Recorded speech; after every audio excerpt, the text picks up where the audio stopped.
West Vigo coach Culley DeGroote. West Vigo beats Northview 3-2 in 9 innings at the Edgewood Sectional. Great game, Culley, and nerve-wracking, I imagine, as well. But you know, credit to both teams. They both played really well. Absolutely. Both teams got some key hits, got some key pitches, got some key plays in the field, and you know, Zach Edwards delivers there in the 9th on a pitch he said he was anticipating, and did a good job from a batter's perspective, preparing himself through the course of the game. And that's exactly what I told Coach Trout at the end of the game. We both got to be proud of our kids. You couldn't have asked of any more effort and competitive spirit out of teenagers than what Northview and West Vigo gave tonight. I mean, all the different momentum swings, the huge plays that both teams made on defense and pitching. It's sad somebody's got to lose this ball game, but I tell you, I'm just so proud of my kids. We've talked the entire offseason about mental toughness. When the game's on the line, when adversity hits, what are you going to do?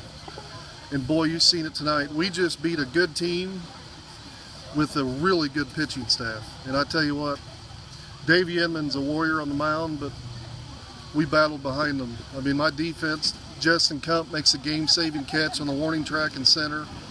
Jordan Schaefer makes a great play. Cardinal made multiple plays. Zach Edwards knocks down a ball, saves a single. There's not a kid on our team that didn't contribute tonight. Travis Reese gets a sack bunt down in the bottom of the 9th that leads to the winning run. Right. Davey Inman had a quote in the paper about halfway through the year after the ball game. He says, "We're doing good because everybody's doing their job."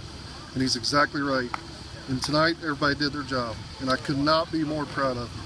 Davey Inman threw 150 pitches. That is the most I've ever seen in a game. And you know, what discussions did you have with him through the course of the game?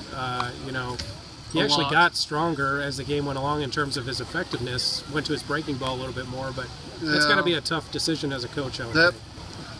That's something I wrestled with, and that's a lot of pitches. We don't like doing that.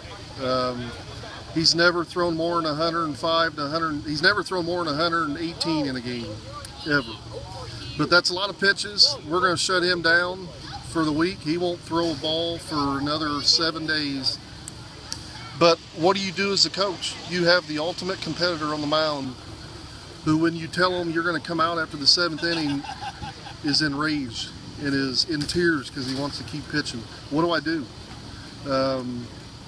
And if that senior wants to keep pitching and my athletic training staff says it's safe to proceed, I'm going to do it. I mean, he wanted to go. The trainer said it was safe to go.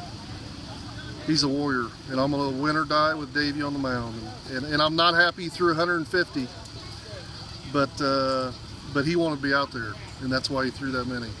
Yeah, and certainly you got that same, as you mentioned, that same competitive spirit out of all your guys, and big time. You know, just and Davey, you know, showed his spirit. You know, I think he was more effective late in the game in terms of retiring batters anyway than he was early. And it seemed like he went with his breaking ball a little bit more. Was that? He did. He did. If you could put in there, Zach Kent is my pitching coach and calls all the pitches. And you know, here's how Davey Inman is. My pitching coach is 22 years old, and Davey's never shaken off a pitch he's called all year. Davey's a warrior. Tell me what I can throw, and I'm going to go at the hitter.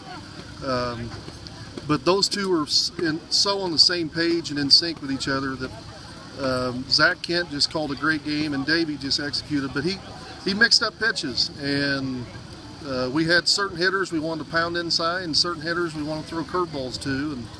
And Davey followed that script to the T, and I'm proud of him. I'm just proud of him. What's the plan for Edgewood on Saturday? Who do you go with, and how do you move forward? We'll start Wilo on the mound. You know, we've been really good with Wilo on the mound this year. We know Edgewood's going to be ready to play, and if my kids compete Saturday as hard as they did tonight, I'm going to be a proud head coach regardless of the outcome. I'll tell you that. All right, Culley. Thanks a lot.